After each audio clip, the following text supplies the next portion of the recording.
الحمد لله رب العالمين والصلاة والسلام على سيد المرسلين أما بعد فأعوذ بالله من الشيطان الرجيم بسم الله الرحمن الرحيم الصلاة والسلام عليك يا رسول الله وعلى آلك وصحابك يا حبيب الله الصلاة والسلام عليك يا نبي الله وعلى آلك وأصحابك یا نور اللہ۔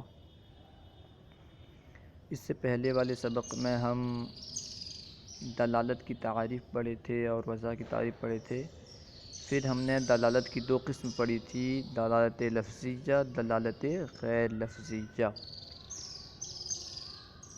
آج ہم انشاءاللہ دلالت لفظیہ اور دلالت غیر لفظیہ کی اقسام کو پڑھیں گے۔ تو آئیے سبق شروع کرتے ہیں۔ بسم اللہ الرحمن الرحیم۔ دلالت لفظیہ اور غیر لفظیہ کی اقسام۔ دلالت لفظیہ اور غیر لفظیہ میں سے ہر ایک کی تین قسمیں ہیں۔ کل جو ہم پڑھے تھے دلالت لفظیہ اور غیر لفظیہ کے دلالت لفظیہ وہ دلالت ہے جس میں دلالت کرنے والا دال لفظ ہو، اور دلالت غیر لفظیہ وہ دلالت جس میں دلالت کرنے والی چیز جو ہو وہ لفظ نہ ہو، لفظ کے علاوہ کوئی اور چیز ہو۔ آج ہم اسی کا اقسام پڑھ رہے ہیں۔ دلالت لفظیہ ہو یا غیر لفظیہ ہو، چاہے دلالت کرنے والی چیز لفظ ہو یا کوئی اور ہو، ان دونوں کی تین قسمیں ہیں۔ نمبر 1 وضعیہ، طبعیہ اور عقلیہ۔ اب ہم ان میں سے ہر ایک کی تعریف اور تفصیل بھی پڑھیں گے۔ یوں دلالت کی کل 6 اقسام ہوئیں جو درج ذیل ہیں۔ نمبر 1 دلالت لفظیہ وضعیہ، نمبر 2 دلالت لفظیہ طبعیہ، نمبر 3 دلالت لفظیہ عقلیہ، نمبر 4 دلالت غیر لفظیہ وضعیہ، نمبر 5 دلالت غیر لفظیہ طبعیہ، نمبر 6 دلالت غیر لفظیہ عقلیہ۔ یعنی وضعیہ، طبعیہ، عقلیہ یہ تینوں دلالت لفظیہ میں بھی پائی جائیں گی اور دلالت غیر لفظیہ میں بھی پائی جائیں گی۔ اس طرح کل 6 اقسام ہو جائیں گی۔ نمبر 1 دلالت لفظیہ وضعیہ۔ دلالت لفظیہ وضعیہ وہ دلالت لفظیہ جس میں دال اپنے مدلول پر واضح کی وضع کی وجہ سے دلالت کرے۔ جیسے لفظ زید کی دلالت ذات زید پر، کیونکہ واضح نے لفظ زید کو وضع ہی اس لیے کیا کہ یہ ذات زید پر دلالت کرے۔ اب جیسے کسی کا نام زید ہے، ہم زید بولتے ہیں تو اس کی ذات سمجھ میں آتی ہے۔ کیوں سمجھ میں آتی ہے؟ زید لفظ زید سے ذات زید کیوں سمجھ میں آتی ہے؟ اس لیے کہ لفظ زید کو ذات زید کے لیے وضع کیا گیا ہے۔ جب وہ پیدا ہوا تھا تو اس کے والدین یا پھر کوئی بھی معزز شخص نے اس کا نام رکھا تھا۔ یعنی اس ذات کے لیے جو بچہ مولود ہوا تھا، اس نومولود بچے کے لیے ایک لفظ زید کو خاص کر دیا گیا، اس میں وضع پا لیا گیا، اس لفظ کو وضع کر دیا گیا اس ذات کے لیے۔ جب بھی وہ لفظ زید بولتے تو وہ بچہ سمجھ میں آتا۔ اسی وجہ سے یہاں پہ دلالت لفظیہ وضعیہ پایا جا رہا ہے، کیونکہ لفظ زید جو دلالت کر رہا ہے یہ لفظ ہے اور اس لفظ کو وضع بھی کیا گیا ہے، اس لیے یہ دلالت لفظیہ وضعیہ ہے۔ نمبر 2 دلالت لفظیہ طبعیہ۔ وہ دلالت لفظیہ جس میں دال اپنے مدلول پر طبیعت کی چاہنے کی وجہ سے دلالت کرے۔ جیسے لفظ اح کی دلالت سینے کی درد پر، کیونکہ درد کے وقت طبیعت عموماً اس قسم کے الفاظ نکالنے پر مجبور ہو جاتی ہے۔ اس دلالت میں دال اور سینے کا جو درد ہے یہ مدلول ہے۔ عام طور پر جب طبیعت خراب ہوتی ہے تو بے اختیاری طور پر مجبوراً ایک آواز نکل جاتی ہے، ایک طرح کی آواز نکلتی ہے۔ کبھی سینے کے درد ہو تو اف کی آواز نکلتی ہے، اور کبھی اف اس طرح کی بھی آواز نکل جاتی ہے تکلیف کے وقت۔ تو یہ جو آواز ہے نا، یہ طبیعت کی چاہنے کی وجہ سے، طبیعت کی چاہنے سے یہ نکلتی ہے، اور اس آواز سے ہم کیا سمجھتے ہیں کہ اسے درد ہو رہا ہے۔ اس آواز سے ہمیں اس شخص کا مریض ہونا سمجھ میں آتا ہے۔ تو یہ جو لفظ ہے، لفظ اف لے لیجئے یا اوہ، یہ دلالت لفظیہ، کیونکہ یہ لفظ ہے اس لیے یہ دلالت کر رہا ہے سینے کی درد پر یا کسی اور درد پر۔ تو یہ لفظ ہے، اور کیونکہ طبیعت کی چاہنے کی وجہ سے یہ دلالت کر رہا ہے، اس لیے یہ دلالت لفظیہ طبعیہ ہوا۔ اسی طرح جب آدمی خوش ہوتا ہے تو اس وقت کچھ الفاظ اس طرح بول دیتا ہے جو اس کی خوشی پر دلالت کرتے ہیں، یعنی اس کی طبیعت اس طرح چاہتی ہے کہ کوئی الفاظ کہہ دے، تو ہم اس وقت اس لفظ سے ہم سمجھ جاتے ہیں کہ یہ بندہ خوش ہے۔ تو وہ خوشی پر دلالت کرنے والے جو الفاظ ہوں گے وہ بھی دلالت لفظیہ طبعیہ کہلائیں گے، کیونکہ اس کی طبیعت خوشی میں مچل کر اس طرح کے الفاظ نکالنے پر مجبور کرتی ہے۔ نمبر 3، دلالت لفظیہ عقلیہ، وہ دلالت لفظیہ جس میں دال اپنے مدلول پر محض عقل کی چاہنے کی وجہ سے دلالت کرے اور اس میں وضع اور طبیعت کا دخل نہ ہو، جیسے دیوار کے پیچھے سے سنائی دینے والے لفظ دیز کی دلالت بولنے والے کے وجود پر۔ اس مثال میں لفظ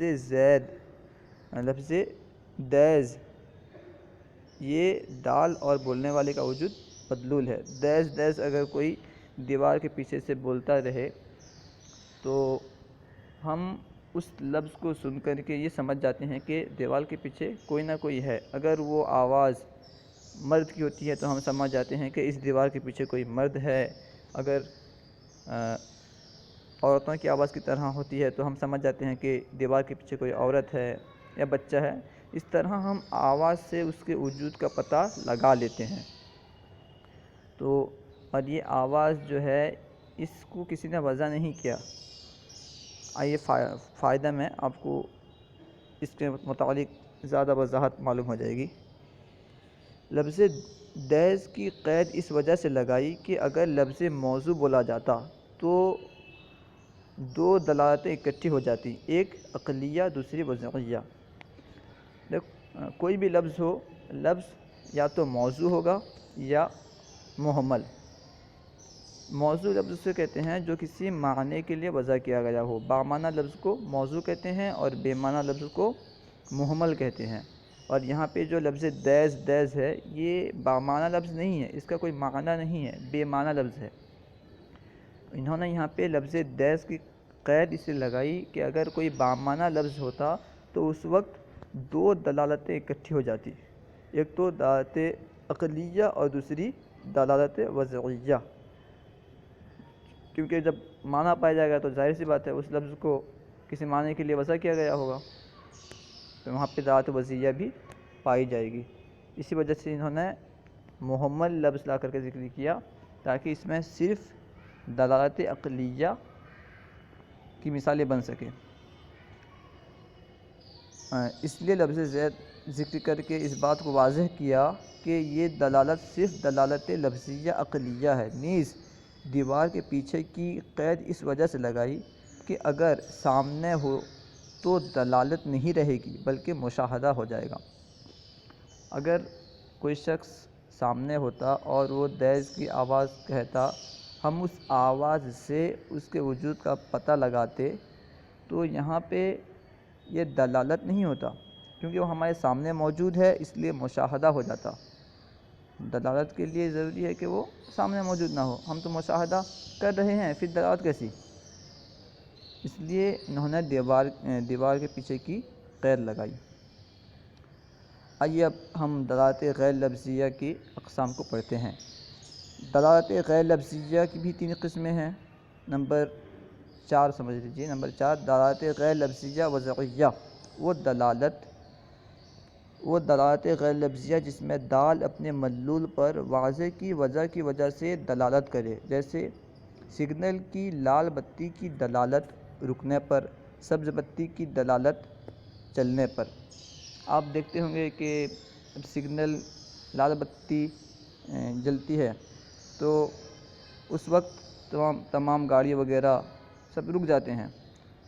اس لال بتی کو وضع کیا گیا ہے تاکہ لوگ اس کو دیکھ کر کے یہاں پہ رک جائیں۔ لال بتی کو روکنے کے لیے وضع کیا گیا ہے۔ لال بتی اب جلتی ہے تو دلالت کرتی ہے اس بات پر کہ یہاں پہ رکنا ہے۔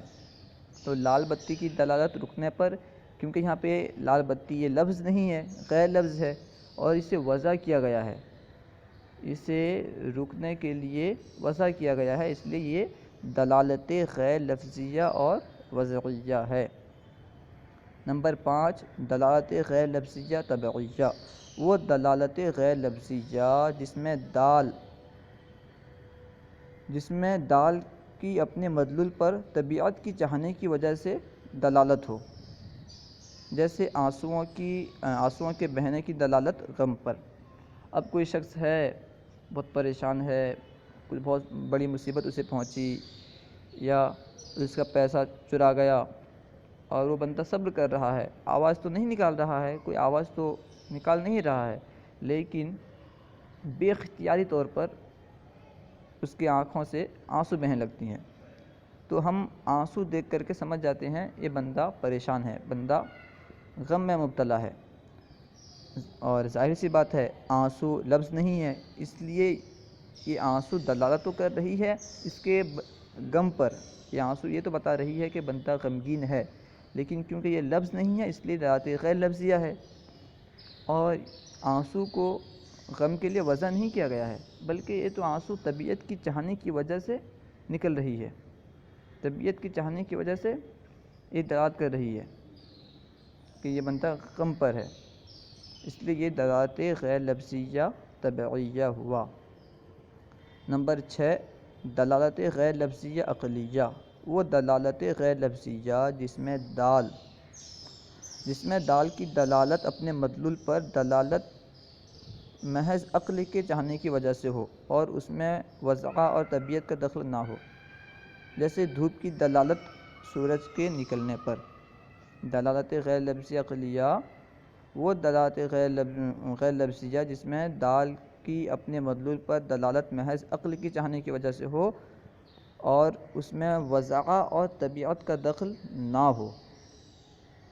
اب دھوپ نکلتا ہے تو دھوپ کی وجہ سے ہم سمجھ جاتے ہیں کہ سورج نکلا ہوا ہے، دھوپ نے سورج پر دلالت کیا، تو یہ دلالت تو ہے، لیکن یہاں پہ دھوپ کیونکہ لفظ نہیں ہے اس لیے یہ دلالت غیر لفظیہ ہوا، اور کیونکہ دھوپ کو سورج کے لیے وضع نہیں کیا گیا اس لیے یہ وضعیہ بھی نہیں ہوا، اور طبیعت کی چاہنے کی وجہ سے بھی دھوپ سورج پر دلالت نہیں کر رہا ہے اس لیے یہ طبعیہ بھی نہیں ہوا، بلکہ عقل نے اس دلالت کو سمجھا، عقل کی چاہنے کی وجہ سے یہاں پہ دلالت ہو رہی ہے، اس لیے یہ دلالت غیر لفظیہ عقلیہ ہے۔ صلو علی الحبیب صلی اللہ تعالی علی محمد۔